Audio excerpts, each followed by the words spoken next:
Hello students. तो देखो बच्चों, अभी हमने जस्ट इससे पिछली वीडियो में क्या देखा था कि ऑब्जेक्टिव टाइप्स क्वेश्चन देखे थे। अब इस वीडियो में हम B part short answer types questions करेंगे। तो देखो क्या है सबसे पहला question, why does a piece of bread start tasting sweeter after chewing for some time. तो वो जो ब्रेड का वो जो टेस्ट होता है वो मीठा क्यों लगने लग जाता है जब हम कुछ देर तक उसे चबाते हैं। ठीक है, तो देखो इसका आंसर क्या होगा। तो देखो बच्चों, फर्स्ट आंसर है when we chew the breads the amylase in saliva interact with the starch in the bread, breaking it down to produce simple sugar. These simple sugar hence make the bread taste sweet. ठीक है बच्चों, तो first का answer आपका ये था। बच्चों next question जो है वो है why is the largest which is the largest gland in human digestive system, what is its function। तो देखो बच्चों इसका आंसर क्या होगा। तो बच्चों आंसर है इसका liver is the largest gland in the human digestive system. It produce bile while help carry away waste and break down fat in the small intestine during digestion. It produce certain protein for blood plasma. It produce cholesterol to help carry fat through the body। ठीक है बच्चों, तो ये था आपका second का answer. तो बच्चों क्वेश्चन 3 क्या है। क्वेश्चन 3 है आपका list the 3 event that occur during the process of photosynthesis. तो फोटोसिंथेसिस में क्या है बच्चों, आपकी 3 स्टेप्स या इवेंट क्या होते हैं। तो बच्चों सबसे पहला क्या है, तो देखो सबसे पहला होता है absorption of light energy by chlorophyll. B होता है conversion of light energy to chemical energy and splitting of water molecules into hydrogen and oxygen. And last C reduction of carbon dioxide to carbohydrate. ठीक है बच्चों, answer 3 आपके पास ये हो गया।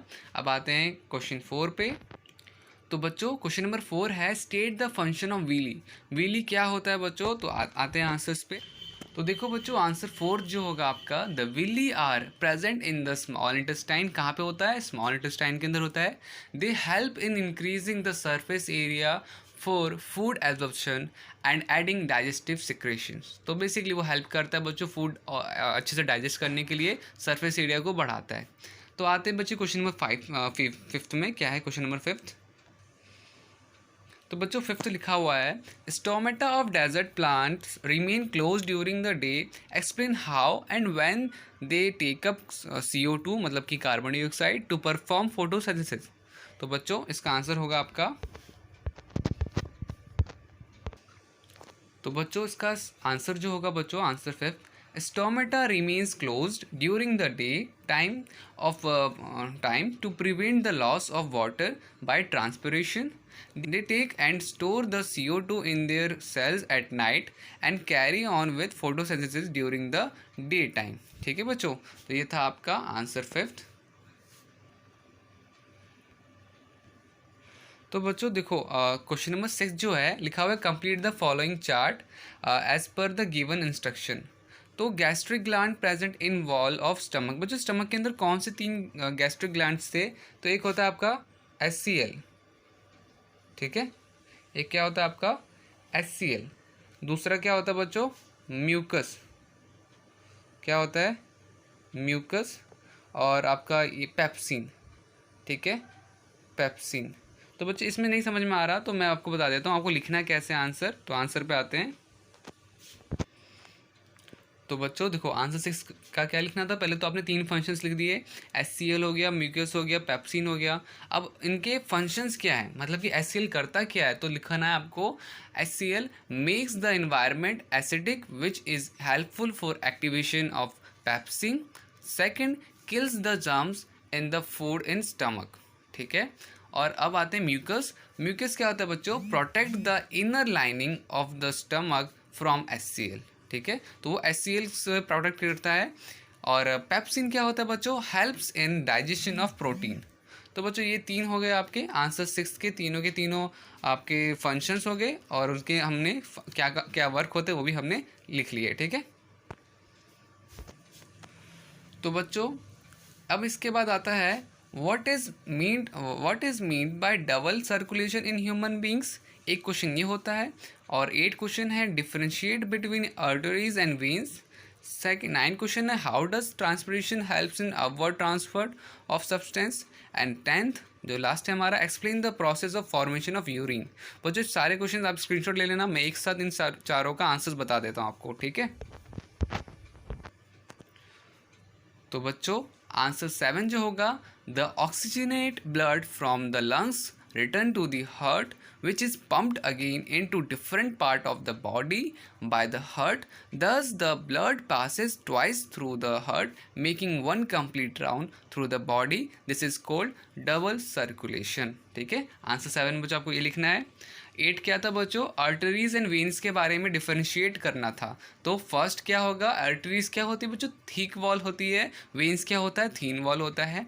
Second, arteries में carries blood from the heart to other part of the body, और veins में क्या होता है, carries blood from different organs to the heart. बच्चों यहाँ पे जो थर्ड पॉइंट है क्या है, situated deeper under the skin और situated just under the skin, मतलब कि ना वेंस आपको दिखाई दे जाती है बच्चे, आपने देखा होगा अपने हाथ पैरों में आपको अपनी नसें दिखाई दे जाती थी, बट आर्टरीज काफ़ी अंदर होती है, वो हमें नहीं दिखाई देती उतनी। ठीक है, तो ये हो गया बच्चों आपका क्या कहते हैं आंसर 8। ठीक है बच्चों, अब आपका आता है आंसर 9। तो the release of water in the form of vapor from the aerial part of plant through the pores called stomata is called transpiration। और क्यों होता है बच्चों, तो फंक्शन ही है हमारे पास उसके कि it help in the absorption and upward movement of water and mineral dissolve in it from root to leaves. Second होगा, it also help in temperature regulation. ठीक है बच्चों, तो ये था आपका क्या कहते हैं आंसर 9th। अब आते हैं आंसर 10th में, जिसमें क्वेश्चन क्या था हमारा कि यूरिन कैसे बनता है। तो urine is formed in the body by following process. सबसे पहला, ultra filtration occur in the glomerulus under high pressure, forcing substance dissolve in the blood into the Boseman capsule. ठीक है। Second, then the blood passes through the tubular region where glucose, amino acid, salt and water are selectively absorbed। Third है बच्चों, as the urine passes through the tubules some of ions like potassium, ammonium are secreted into the urine। फिर आपका है the collecting duct then collect the urine, water is reabsorbed। और fifth है आपका the urine now contain urea and uric acid and also the pigment giving yellow colour to the urine. तो बच्चों urine कैसे बनता है, तो मैंने आपको ये पूरा प्रोसेस बता दिया। बच्चों इस सारी की सारी एक्सप्लेनेशन हमने A to Z पिछली वर्कशीट्स में कर रखा है। आज हमारा क्वेश्चंस आंसर्स का ही दिन है, तो इसलिए सिर्फ मैं कुछ खास एक्सप्लेन नहीं कर रहा, सिर्फ क्वेश्चन आंसर्स आपको बता रहा हूँ। ठीक है, तो अगर आपने मेरी पिछली वीडियोस नहीं देखी तो जाके प्लीज़ देखिए, मैंने अलग से सबकी प्लेलिस्ट बना रखी है। ठीक है, ओके। तो बच्चों ये हो गया आपका 10th क्वेश्चन। तो बच्चों ये हो गया आपका 10th क्वेश्चन, और अब हम करेंगे नेक्स्ट वीडियो में पार्ट C। तो पहले तो आप ये वीडियो पूरा अच्छे से देख लो, और नेक्स्ट वीडियो में हम पार्ट C करने वाले हैं बच्चों। ठीक है, तो जल्दी से पार्ट C पे आ जाओ।